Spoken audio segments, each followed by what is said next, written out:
بسم اللہ الرحمن الرحیم۔ السلام علیکم ورحمۃ اللہ وبرکاتہ۔ محترم سامعین، ہم بات کر رہے ہیں نبی کریم صلی اللہ علیہ وآلہ وسلم کی سیرت کے حوالے سے، اور آج کی ویڈیو میں ہم نبی کریم صلی اللہ علیہ وآلہ وسلم کے جوانی، کاروباری مصروفیت اور اس کے علاوہ اور نبی کریم صلی اللہ علیہ وآلہ وسلم نے اپنی زندگی میں کیا کیا کام سر انجام دیا، اس کے بارے میں مختصر آپ کو بتائیں گے۔ نبی کریم صلی اللہ علیہ وآلہ وسلم کے خاندان کا تجارتی پیشہ تجارت کرنا ہی تھا۔ 13 سال کی عمر میں نبی کریم صلی اللہ علیہ وآلہ وسلم نے پہلی بار اپنے چچا ابو طالب کے ساتھ ملک شام کا تجارتی سفر فرمایا، جبکہ تقریباً 25 سال کی عمر میں بغرض تجارت حضرت خدیجہ الکبریٰ رضی اللہ تعالی عنہ کا مال لے کر ان کے غلام میسرہ کے ساتھ ملک شام کا دوسرا سفر اختیار کیا اور خوب نفع کما کر واپس تشریف لے آئے۔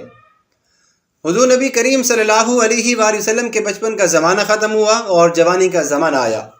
تو بچپن کی طرح آپ کی جوانی بھی عام لوگوں سے نرالی تھی۔ حضور نبی کریم صلی اللہ علیہ وآلہ وسلم کا شباب مجسم حیا اور چال چلن عصمت اور وقار کا کامل نمونہ تھا۔ اعلان نبوت سے پہلے بھی نبی کریم صلی اللہ علیہ وآلہ وسلم کی ذات مبارکہ بہترین اخلاق و عادات کا اعلیٰ مجموعہ تھی۔ سچائی، دیانتداری، وفاداری، عہد کی پابندی، بزرگوں کی عظمت، چھوٹوں پر شفقت، رشتہ داروں سے محبت، رحم و سخاوت، قوم کی خدمت، دوستوں سے ہمدردی، عزیزوں کی غمخواری، غریبوں اور مفلسوں کی خبر گیری، دشمنوں کے ساتھ نیک برتاؤ، مخلوق خدا کی خیر خواہی، غرض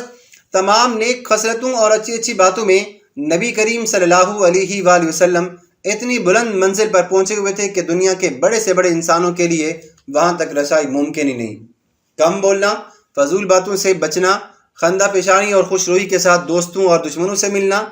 ہر معاملے میں سادگی اور صفائی کا حضور نبی کریم صلی اللہ علیہ وآلہ وسلم کا خاص شیوا تھا۔ حرص، طمع، دغا، فریب، جھوٹ اور دیگر اخلاقی اور معاشرتی خرابیوں سے حضور نبی کریم صلی اللہ علیہ وآلہ وسلم کی ذات گرامی بالکل پاک صاف رہی۔ نبی کریم صلی اللہ علیہ وآلہ وسلم کی راست بازی اور امانت و دیانت کا لوگوں میں شہرہ تھا، اور مکہ کے ہر چھوٹے بڑے کے دل میں نبی کریم صلی اللہ علیہ وآلہ وسلم کے برگزیدہ اخلاق کا اعتبار اور سب کی نظروں میں حضور نبی کریم صلی اللہ علیہ وآلہ وسلم کا ایک خاص وقار بھی تھا۔ محترم سامعین، اب ہم بات کرتے ہیں کہ نبی کریم صلی اللہ علیہ وآلہ وسلم کے ازواج مطہرات کے بارے میں۔ حضور نبی کریم صلی اللہ علیہ وآلہ وسلم نے 4 سے زیادہ نکاح کیے،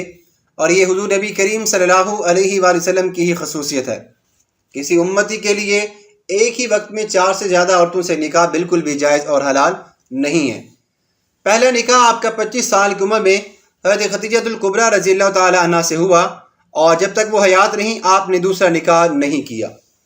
ان کی وفات کے بعد مزید ان خواتین کو نبی کریم صلی اللہ علیہ وآلہ وسلم کی ازواج مطہرات کا بننے کا شرف حاصل ہوا۔ ان کے نام ہم آپ کو بتا دیتے ہیں۔ حضرت سودا رضی اللہ تعالی عنہ، حضرت عائشہ الکبریٰ رضی اللہ تعالی عنہ، حضرت حفصہ رضی اللہ تعالی عنہ، حضرت ام سلمہ رضی اللہ تعالی عنہ، حضرت ام حبیبہ رضی اللہ تعالی عنہ، حضرت زینب بنت جحش رضی اللہ تعالی عنہ، حضرت زینب بنت خزیمہ رضی اللہ تعالی عنہ، حضرت میمونہ رضی اللہ تعالی عنہ، حضرت جویریہ رضی اللہ تعالی عنہ، اور حضرت صفیہ رضی اللہ تعالی عنہ۔ ان کے علاوہ آپ صلی اللہ علیہ وآلہ وسلم کی 3 باندیاں بھی تھیں، جن کے آپ کو نام بتا دیتے ہیں: حضرت ماریہ قبطیہ، حضرت ریحانہ اور حضرت نفسیہ رضی اللہ تعالی عنہ۔ اب ہم بات کرتے ہیں کہ نبی کریم صلی اللہ علیہ وآلہ وسلم کے اولاد مبارکہ کے بارے میں۔ آپ کے 3 بیٹے حضرت قاسم، حضرت عبداللہ اور حضرت ابراہیم، اور آپ کی 4 شہزادیاں حضرت زینب، حضرت رقیہ، حضرت ام کلثوم اور حضرت فاطمہ الزہرا رضی اللہ تعالی عنہ ہیں۔ آپ کی تمام اولاد مبارکہ حضرت خدیجہ الکبریٰ رضی اللہ تعالی عنہ سے ہوئی، البتہ حضرت ابراہیم علیہ السلام یا رضی اللہ تعالی عنہ حضرت ماریہ قبطیہ رضی اللہ تعالی عنہ کے شکم ادر سے پیدا ہوئے۔ محترم سامعین، جب نبی کریم صلی اللہ علیہ وآلہ وسلم کی مقدس زندگی کا 40واں سال شروع ہوا تو آپ صلی اللہ علیہ وآلہ وسلم کا مزاج مبارک بالکل تنہائی پسند ہو گیا، اور آپ صلی اللہ علیہ وآلہ وسلم تنہائی میں جا کر اللہ تبارک و تعالیٰ کی عبادت میں زیادہ سے زیادہ وقت گزارنے لگے۔ تفکر اور تدبر بڑھ گیا۔ آپ صلی اللہ علیہ وآلہ وسلم کو اچھے اچھے خواب نظر آنے لگے، اور آپ کا ہر خواب اتنا ہی سچا ہوتا کہ خواب میں جو کچھ بھی آپ دیکھتے اس کی تعبیر صبح صادق کی طرح روشن ہو کر آپ کے لیے واضح ہو جایا کرتی تھی۔ مکہ مکرمہ سے تقریباً 3 میل کی دوری پر جبل حرا نامی پہاڑی کے اوپر ایک غار ہے جسے غار ہرا کہتے ہیں، آپ صلی اللہ علیہ وآلہ وسلم اکثر کئی دنوں کا کھانا پانی ساتھ لے کر اس غار کے پرسکون ماحول کے اندر خدا کی عبادت میں مصروف رہا کرتے تھے۔ جب کھانا پانی ختم ہو جاتا تو کبھی خود گھر پہ تشریف لے جاتے اور کبھی حضرت خدیجہ الکبریٰ رضی اللہ تعالیٰ عنہ آپ صلی اللہ علیہ وآلہ وسلم کا کھانا پینا غار میں پہنچا دیا کرتی تھیں۔ اسی غار میں آپ نبی کریم صلی اللہ علیہ وآلہ وسلم پر پہلی وحی نازل ہوئی۔ آج بھی یہ نورانی غار اپنی اصلی حالت میں موجود ہے اور زیارت گاہ بہت سے لوگ ایسے ہیں جو کہ آج بھی اس کی زیارت کے لیے جاتے ہیں۔ 40 سال کی عمر میں نبی کریم صلی اللہ علیہ وآلہ وسلم نے اعلان نبوت فرمایا، پھر 3 سال تک پوشیدہ طور پر آپ نے تبلیغ لوگوں کو کی، یہاں تک کہ خواتین میں سب سے پہلے نبی کریم صلی اللہ علیہ وآلہ وسلم کی زوجہ محترمہ حضرت خدیجہ الکبریٰ رضی اللہ تعالی عنہ، مردوں میں حضرت ابوبکر صدیق رضی اللہ تعالی عنہ، اور بچوں میں سب سے پہلے حضرت علی رضی اللہ تعالی عنہ اسلام لائے۔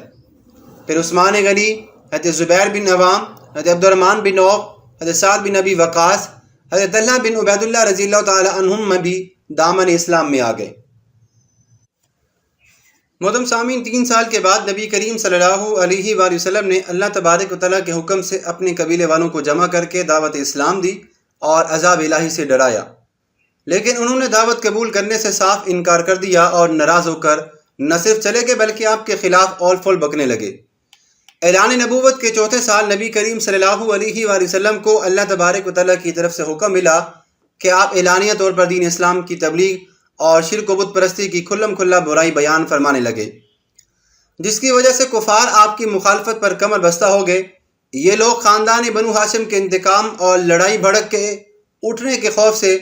حضور نبی کریم صلی اللہ علیہ وآلہ وسلم کو شہید تو نہ کر سکے، لیکن طرح طرح کی تکلیفوں اور ایذا رسانیوں سے نبی اکرم صلی اللہ علیہ وآلہ وسلم پر ظلم و ستم کا پہاڑ توڑنے لگے۔ چنانچہ سب سے پہلے تو نبی کریم صلی اللہ علیہ وآلہ وسلم کو کاہن، جادوگر، شاعر، مجنوں، عجیب و غریب الفاظ کہنے لگے، یہاں تک کہ آپ کے پیچھے کچھ لڑکوں کو بھی لگا دیتے جو کہ آپ کو نعوذ باللہ تکلیف دینے کا کام کیا کرتے تھے۔ کبھی کفار مکہ حضور نبی کریم صلی اللہ علیہ وآلہ وسلم کے راستوں میں کانٹے بچھاتے اور کبھی دھکے دیتے، یہاں تک کہ نبی کریم صلی اللہ علیہ وآلہ وسلم اور آپ کے غریب مسلمانوں پر کفار مکہ نے ظلم و ستم کے پہاڑ توڑ دیے۔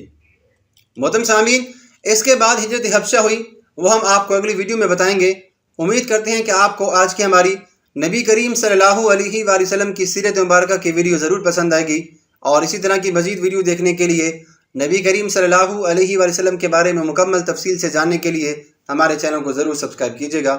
اللہ حافظ۔